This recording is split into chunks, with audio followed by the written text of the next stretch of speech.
السلام علیکم. ډیر نارینه ملګري چې کوم واده کړي ملګري دي ای میسیجز موږ ته کوي اکثر واتس اپ باندې چې یاره دا سم میډیسن راته وښایي چې هغه اریکټایل ډسفنکشن کې ښه کار کوي، یعنی مردانه کمزوري وي هغې ته. نو زموږ په علم کې بیا دا راغله چې هغې نه موږ معلومات وکړو، هغې داسې میډیسن استعمالوي چې هغې ټیمپرري رزلټ ورکوي. ملګرو که تاسو د هر ځای نه علاج کوئ کوشش کوئ چې کله هم ټایمینګ دپاره میډیسن مه استعمالوئ. د ټایمینګ ټیبلټ ویاګرا ټایپ چې کوم میډیسن راځي کوم بازار کې عام ملاویږي، کاسمیټکس والا سره ملاویږي، میډیکل سټور سره والا سره ملاویږي، کلي کې چې ډاکټران یې هغې سره ملاویږي، دغه مه استعمالوئ. انتهایی نقصان دی ګردو ته ډېر زیات نقصان ورکوي، ګردې بالکل ختموي، هائی بلډ پریشر جوړوي، سر باندې بوج راولي.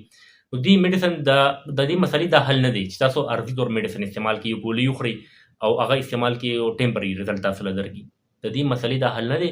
اول د مسلې وجه هم معلومه کړئ، که نه ګوره تشخیص چې وشي، ډایګنوزینګ وشي، آینه پس د دوایي سلیکشن اسان شي. هغه دوایي چې تاسو استعمال کړئ د تشخیص مطابق 10 ورځې استعمال کړئ، 15 ورځې استعمال کړئ، میاشت استعمال کړئ، نو هغه مسله به تاسو انشاءالله عمري ختمه شي. تاسو دپاره بیا د دوایي استعمال ضرورت راځي نه.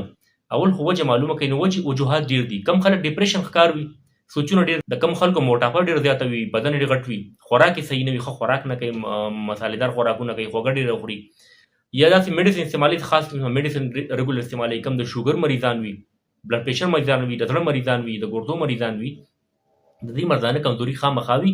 تاسو د دې پراپر علاج کوئ، ښه ډاکټر ته لاړ شئ، هغې ته خپل مسله وښایئ چې یاره ما دا مسلې دي او ورسره بیا زما مردانه کمزوري دې لپاره ما ته ښه ونې دوايي راکړه. ای به ته بیا نسخه درکوي، ای به ښه دوايي درکوي، نو مسله به تاسو ختمه شي. نو کله هم تاسو په خپل ځاني سیلف میډیکیشن ځان نه دوای نه مه استعمالوئ، ځان به خراب کوي. زه اکثر مریضان ته وایم یاره که زما نه علاج کوي که نه کوي، خو کوشش کوه، مهرباني کوه، ټایمینګ ګولۍ مه استعمالوئ. ډېر خلک کریم استعمالوي، کریم مه استعمالوئ، هغه چې کوم دی سکن مسلې جوړوي، سکن خرابوي. ټیک شوله، سنسیټیویټي راشي، حساس پن پکې راشي، نو بیا به هغې لپاره یا سکن ډاکټران تاسو ګرځایي به دوایان استعمالوئ. دا څیزونه مه کوئ. کوم ملګري چې دا ویډیو ګوري لګیا وي، نو هغې لپاره زه یو ډېره بهترینه سیف نسخه در کوم. یو خو تاسو خوراک کې سیلینیم، میګنیشیم، زنک ډېر استعمالوئ. سیلینیم، میګنیشیم، زنک په څه کې وي؟ نو هغه چې دی په ډرای فروټ کې ډېر زیات وي، په کنزلو کې وي، تیل چې ورته وایي، په کدو پزړونو کې، پمپکن سیډز کې ډېر وي، په نرپرسو کې ډېر وي، په چڼه کې ډېر زیات وي. دا څیزونه تاسو استعمالوئ، انشاءالله تاسو به دوایانو ضرورت نه راځي. او ورسره بیا یو هومیوپیتیک فارموله ده چې کوم شوګر مریضان دي هغې د اسیډ فاست استعمالوي. اسیډ فاست 30 یا اسیډ فاست کیو مدر ټینکچر دا دې راواخلي، نو دې سره به شوګر هم کنټرول وي او د شوګر د وجې چې کوم مردانه کمزوري او انشاءالله ختمیږي.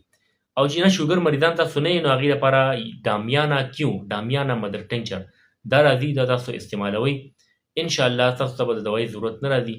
ورسره جینسنګ راځي کیو، دا به جرمني راخلئ، عام کمپنۍ به نه راخلئ، دا جرمني راواخلئ.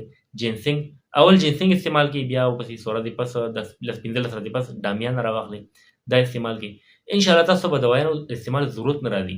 باقي تاسو خوراک هم پرهیز کوئ، ښه خوراک کوئ، ورزش کوئ، له ونې ګرځئ او ټینشن ډپریشن ځان ساتئ، خوب پوره کوئ، انشاءالله تاسو مردانه کمزوري وي نو دوایانو ضرورت به هم نه راځي.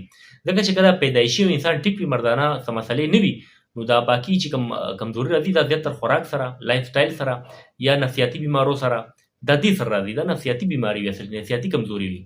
مردانه کمزوري چې کومه راځي نفسیاتي، اکثر نفسیاتي وي. نو که چېرې تاسو ته څوک دا وایي چې دا خو ډېره زیاته خطرناک بیماري ده، تاکې دا مسله ده، دا خبرې غلطې دي.